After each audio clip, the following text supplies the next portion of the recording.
Hello everyone, ഞാൻ ഇന്ന് വന്നിട്ടുള്ളത് വളരെ മനോഹരമായിട്ടുള്ള ഒരു ചെറിയ ഗ്രാമത്തിലേക്കാണ് കേട്ടോ. എറണാകുളം ജില്ലയിലെ മൂവാറ്റുപുഴയ്ക്ക് അടുത്തായിട്ട് സ്ഥിതി ചെയ്യുന്ന രാമമംഗലമാണ് കേട്ടോ ഈ കാണുന്നത്.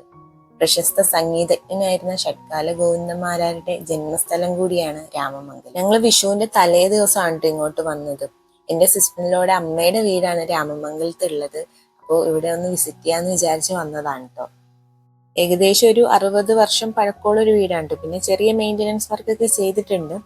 ഞങ്ങൾ ചെന്നപ്പോഴത്തേക്കും മച്ചിന്റെ മേള കണ്ടപ്പോൾ അങ്ങോട്ടേക്കാണ് കയറിയത്. ഞാൻ സിനിമകളിൽ മാത്രമേ ഇങ്ങനെയൊക്കെ കണ്ടിട്ടുള്ളൂ കേട്ടോ. പിന്നെ ഇത് ഇവിടെ പച്ചമഞ്ഞളൊക്കെ ഉണക്കാൻ ഇട്ടിട്ടുണ്ടായിരുന്നു. പിന്നെ ഇവിടുത്തെ മാമന് കൃഷിയും പാടമൊക്കെ ഉണ്ട്. അത് ഞാൻ വീഡിയോയിൽ കാണിക്കുന്നുണ്ട്, അപ്പൊ നിങ്ങൾ സ്കിപ്പ് ചെയ്യാണ്ട് കാണണേ.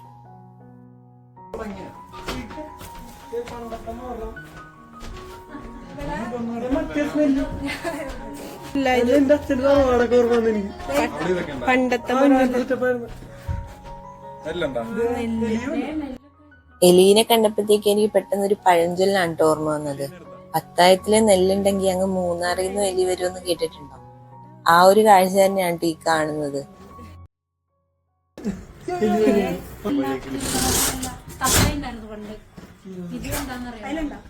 പണ്ടത്തെ കിളിക്കൂട്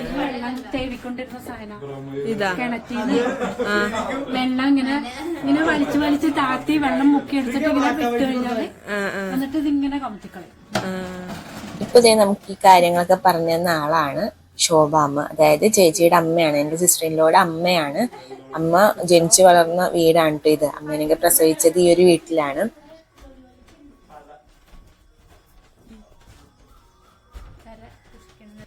ഞങ്ങളിപ്പോ ഇറങ്ങി വന്നത് ഈ കാണുന്ന ചെറിയൊരു ഡോറ് വഴിയാണ്. ഇവിടെ നിന്ന് ഇറങ്ങി വരുമ്പോ ചെറിയൊരു ടെറസ് ഏരിയ പോലെ ഉണ്ട്. ഇവിടെ മാമി ശംഖുപുഷ്പമൊക്കെ വെച്ച് പിടിപ്പിച്ചിട്ടുണ്ടായിരുന്നു കേട്ടോ. ഇത് നമുക്ക് വേണമെങ്കിൽ ചായയിലൊക്കെ ഇട്ട് കുടിക്കാം. നിറയെ ഹെൽത്ത് ബെനിഫിറ്റ്സ് ഉള്ള ഒരു ഫ്ലവർ ആണ് ശംഖുപുഷ്പം. പിന്നെ ഈ വീടിന് ചുറ്റുമായിട്ട് ധാരാളം ഫ്രൂട്ട്സിന്റെ മരങ്ങൾ ഉണ്ടായിരുന്നു. അതിലൊന്നാണ് ഈ വെള്ളോലിക്ക. ഭയങ്കര പുളിയാണ് കേട്ടോ. ഉപ്പ് കൂട്ടി കഴിക്കാം, ഉപ്പിലിട്ട് കഴിക്കാം, അച്ചാറൊക്കെ ഇടാൻ പറ്റിയ ഒരു ഫ്രൂട്ടാണ്. അപ്പൊ ചേച്ചി ഇവിടെ നിന്ന് വരുമ്പോ എപ്പോഴും കൊണ്ടുവരാറുള്ള ഒന്നാണ് കേട്ടോ ഇത്. നമുക്ക് ഇവിടെ നിന്ന് കൈയെത്തിച്ച് പറിക്കാം, അത്രയും ഡിസ്റ്റൻസിൽ മാത്രമാണ് ഇത് നിൽക്കുന്നത്. പിന്നെ വേറൊരു ഫ്രൂട്ടാണ് മുള്ളാത്ത. ഇത് നമ്മുടെ വെള്ളോലിക്ക മരത്തിന് ലെഫ്റ്റ് സൈഡിലായിട്ടാണ് എന്ന് വെച്ചാൽ 2 മരം ഉണ്ടായിരുന്നു. അപ്പൊ ഉണ്ടായി വരുന്നതേ ഉള്ളൂ. ധാരാളം ഔഷധ ഗുണങ്ങൾ ഉള്ള ഒരു ഫ്രൂട്ടാണ് കേട്ടോ. ക്യാൻസർ ഒക്കെ ഉള്ളവർക്ക് കഴിക്കുന്നത് നല്ലതാന്ന് ഞാൻ കേട്ടിട്ടുണ്ട്. പിന്നെ വീടിന്റെ തൊട്ട് ഫ്രണ്ടിലായിട്ട് നിൽക്കുന്ന മരമാണ് റംബൂട്ടാൻ. എന്റെ ഏറ്റവും ഫേവറേറ്റ് ആയിട്ടുള്ള ഒരു ഫ്രൂട്ടാണ് കേട്ടോ. ഇതിപ്പോ പോയിട്ട് വന്നിട്ടേ ഉള്ളൂ. ഞാൻ വിഷുവിന്റെ ടൈമിലാണ് കേട്ടോ എടുത്തത്. ഇപ്പോ ധാരാളം കായ്ച്ചിട്ടുണ്ടാവും. ഇതിനു മുമ്പ് അവിടെയായിരുന്നു നമ്മുടെ തറവാടുണ്ടായിരുന്നത്.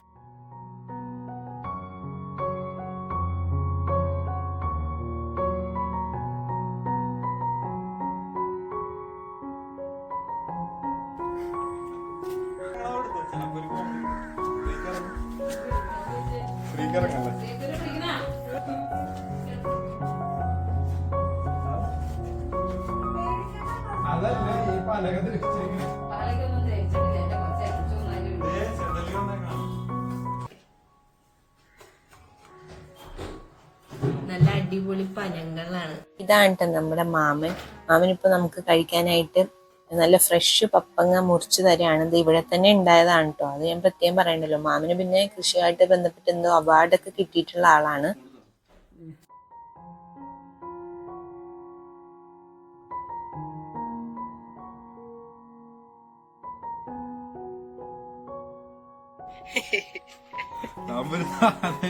ഒട്ടും വേസ്റ്റ് ആക്കിയിട്ടില്ല. അതെ, ക്ലീനസ്റ്റ് ഫുഡ് വേസ്റ്റ് ആണ് ഇഷ്ടം.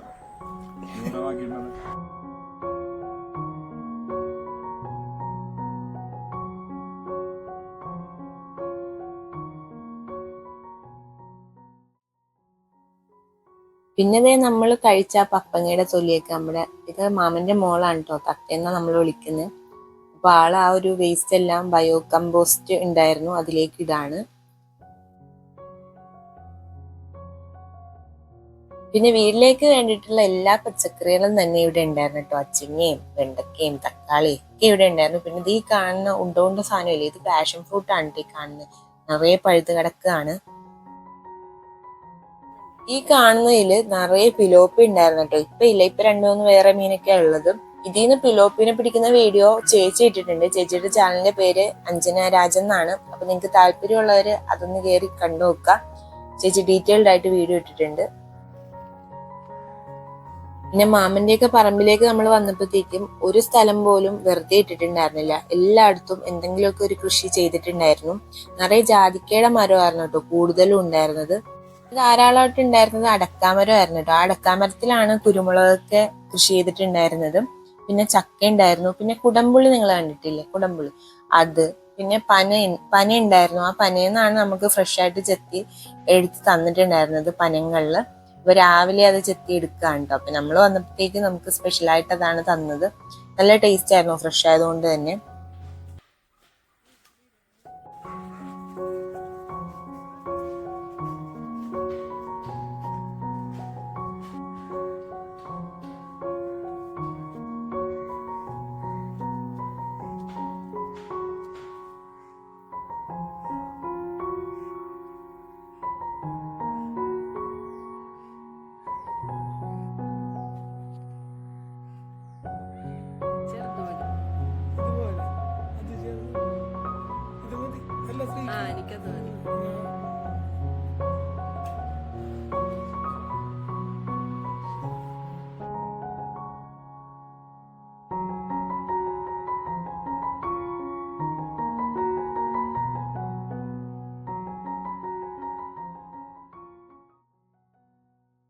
നമ്മളിപ്പോൾ പോകുന്നത് ഒരു താമരപ്പാടത്തേക്കാണ്. അത് നമ്മളെല്ലാവരും ഉണ്ട്.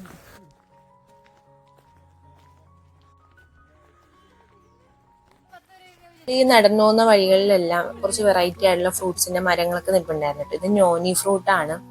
അതുപോലെ തന്നെ ഇപ്പുറത്തായിട്ട് വാൾനട്ടിന്റെ ഒരു മരം നിൽപ്പുണ്ടായിരുന്നു. വാൾനട്ട് തന്നെയാണോന്ന് അറിയില്ല കേട്ടോ. എനിക്ക് അറിയാവുന്നവരൊന്നും കമന്റ് ബോക്സിൽ പറയണേ. പിന്നെ ഞാൻ പറഞ്ഞല്ലോ ഞങ്ങൾ വിഷുവിന്റെ ടൈമാണ് പോയെന്ന്. അപ്പൊ പോകുന്ന വഴിയെല്ലാം ഈ ചക്കയും അതുപോലെ തന്നെ കണിക്കൊന്നയൊക്കെ ധാരാളം ഇങ്ങനെ പൂത്തൊക്കെ നിൽപ്പുണ്ടായിരുന്നു കേട്ടോ എല്ലായിടത്തും. നമ്മള് താമര പാടശേഖരത്തിലേക്ക് ഇറക്കാന്നും പറഞ്ഞ് കൊണ്ടുപോകും. അതെ, നമ്മുടെ ഗൈഡ് ഫ്രണ്ടിൽ പോകണം. പാടശേഖരം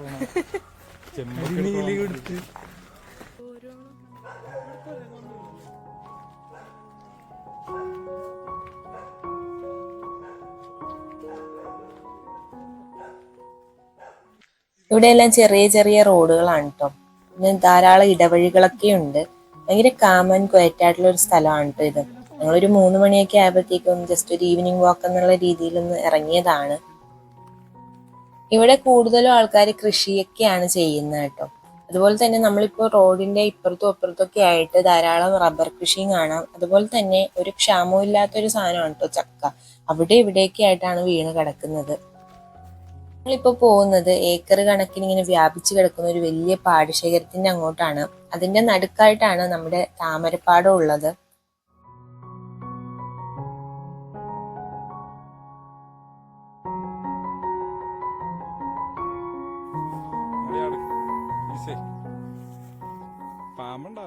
ഇപ്പൊ നടന്നു പോകുന്ന ഈ ഏരിയ പറയുന്നത് വരമ്പെന്നാണ് കേട്ടോ. ഈ വരമ്പിലെല്ലാം തന്നെ കപ്പയും പാവക്കയും പയറും അതുപോലെ ഇപ്പൊ വിഷു ആയതുകൊണ്ട് തന്നെ കണിവെള്ളരിയൊക്കെ വെച്ചു പിടിപ്പിച്ചിട്ടുണ്ടായിരുന്നു കേട്ടോ.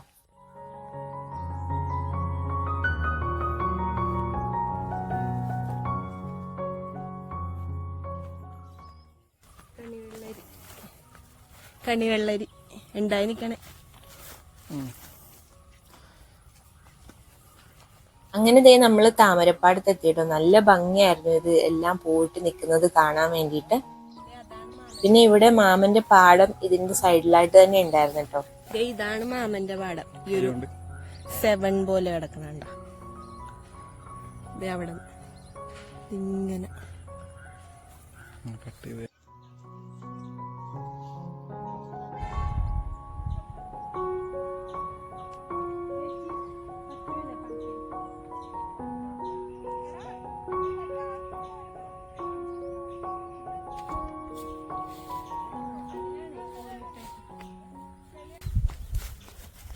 നിറയെ ബ്രാല ഉണ്ടാവല്ലേ ഇവിടെ.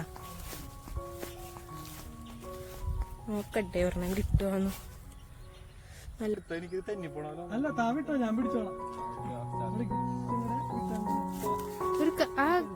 വീട് കിടക്കുന്നു അവിടുന്ന് കുറച്ചപ്പോഴേ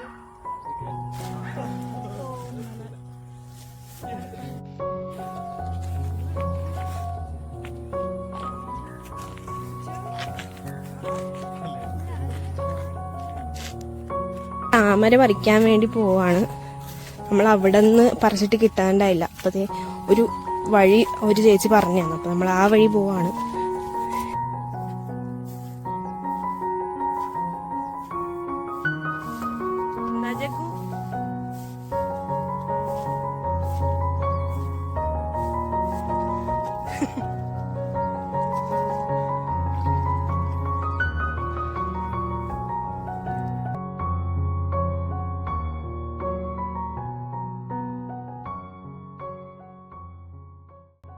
താമര നമ്മുടെ അരികത്തായിട്ടൊന്നുമില്ല, കുറച്ച് അകലെയായിട്ടാണ് നിന്നിരുന്നത്. പക്ഷെ നമ്മൾ വീഡിയോയിൽ കാണുമ്പോൾ അരികത്തായിട്ട് തോന്നും, പക്ഷെ അരികത്തല്ല കേട്ടോ ശരിക്കും. പിന്നെ നമ്മൾ പാടത്ത് തന്നെ ഉണ്ടായിരുന്ന കുറച്ച് വടിയൊക്കെ ഇങ്ങനെ തുണി വെച്ച് കെട്ടിയിട്ട് ചെയ്ത് നോക്കി, പക്ഷെ പറ്റുന്നുണ്ടായിരുന്നില്ല പറിക്കാനായിട്ട്.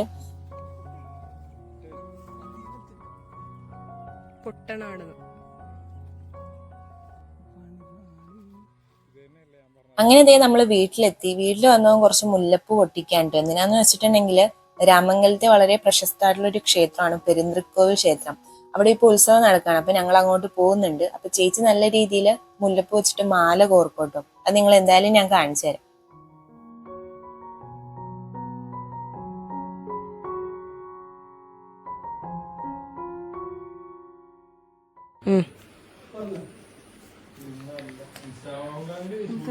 മാല കേട്ടോ,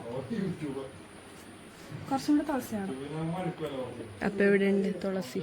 തുളസി അവിടെ ഉണ്ട്.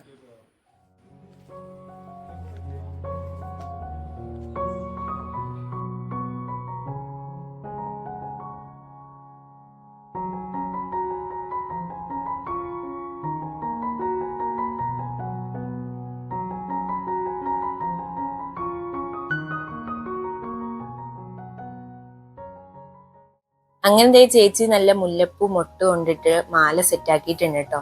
ഇനി കുറച്ചു നേരം കഴിയുമ്പോൾ ആ മൊട്ട് ഇങ്ങനെ വിരിയാൻ തുടങ്ങും. നല്ല രസമായിരിക്കും കാണാൻ, അടുപ്പിച്ച് കെട്ടിയിട്ടുള്ളത് കൊണ്ട് തന്നെ. അങ്ങനെ ദേ അവരെല്ലാം റെഡി ആയിട്ടുണ്ട്. അമ്മയും തത്തയും അതേപോലെ ചേച്ചിയും.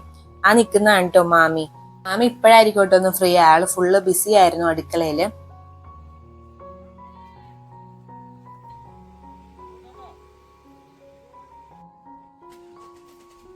അങ്ങനെ ദേ നമ്മള് അമ്പലത്തിലെത്തി. ഞങ്ങള് ഡ്രസ്സൊന്നും കൊണ്ടുവന്നിട്ടുണ്ടായിരുന്നില്ല. ഇങ്ങനെ ഒരു പ്ലാൻ ഉണ്ടായിരുന്നില്ല അമ്പലത്തിൽ പോണോന്നുള്ളത്.